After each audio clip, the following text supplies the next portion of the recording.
Video number 6 is Technology in Education, Part 1. Common Core is an attempt by the U.S. Federal Department of Education and the National Governors Association to establish a nationwide standard for curriculum content and testing in English and math, and that's just for starters. It has met with serious backlash from teachers, students, parents, school administrators, and state politicians, many of whom are opting out. Even former Secretary of Education Arne Duncan, whose department is responsible for the testing push of recent years, acknowledged in August 2014 that testing is sucking the oxygen out of the room in a lot of schools. Parents and teachers have long argued that attaching ramifications to testing have warped education, forcing schools to focus on math and reading at the expense of social studies, science, art, and music.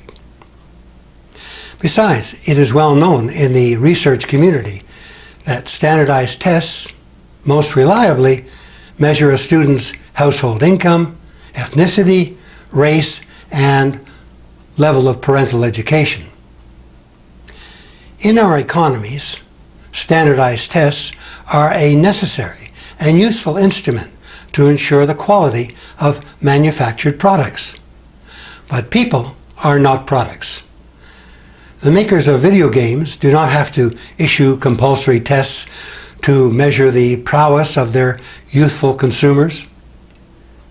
The young people enjoy their games are more than happy to test themselves against their past performance for the sole purpose of improving their skill.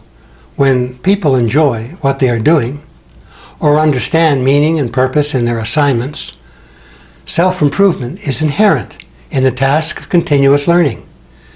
If students are bored, frustrated, and alienated, it's not enough to give them failing grades. We have to ask ourselves, as teachers and administrators, where we have failed. An honest appraisal of standardized testing in schools reveals that far from invigorating the learning process, they constrict it. Teachers teach to the test, and students disparage knowledge that is unlikely to be tested. And what do all these tests have to do with the real and fast-changing world from which schools and academics are notoriously insulated? As Marshall McLuhan famously noted, we look at the present through a rear-view mirror. We march backwards into the future.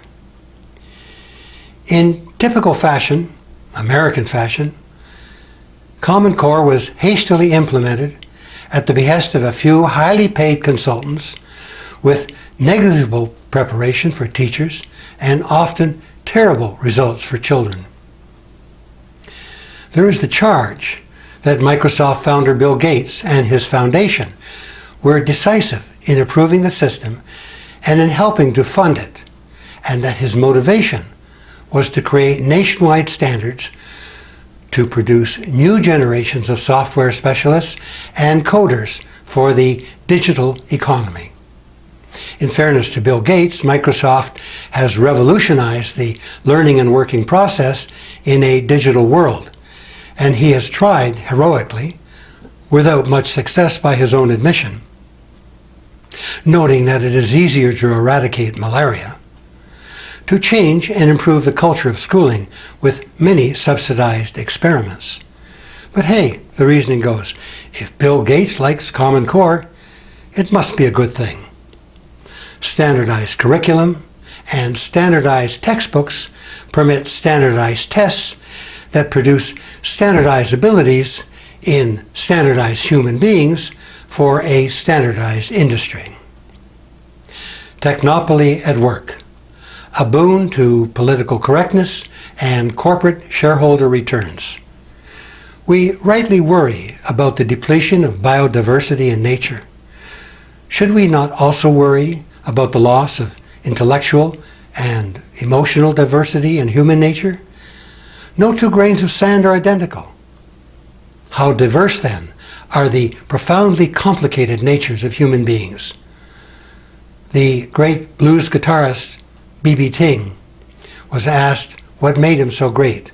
He answered simply, "There are many guitar players better than me, only they're not me." We need to ask ourselves, to what extent does the dubious business of tests and credentials interfere with the role of authentic education in developing and releasing human potential? Lockstep factory schooling and its offspring, passive learning, are ill-suited to the complexity and volatility of modern life.